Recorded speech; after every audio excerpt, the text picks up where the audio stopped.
چما دەبینن ئەوانەی کە ئیوای 8 منداڵی ڕیز کردووە، عائیلەی هەموو ڕیز کردووە، لەسەریان ڕاوەستا دەڵێ الحەمدولله، خوایە سوپاس و ستایش بۆ تۆ، خوایە لێم قبول بکەی ئەو شەهیدانە.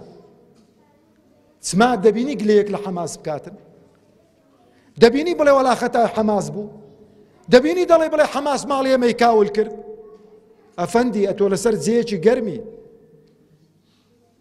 پاروت چەورە، شەرم لە خۆت ناکەی بە کۆڵێ ڕیشەوە، بە سیمایەکی مسلمانانەوە دیفاع لە جوولەکە دەکەی و هێرش دەکەی سەر برا مسلمانەکانت. چ وەڵامی خوا دەدەیەوە؟ غیرەت و شەهامەتی ئەو دایکە جگەر سوتاوانەت هەبێتن، ئەوان واقعی خۆیان چاکتر دەزانن.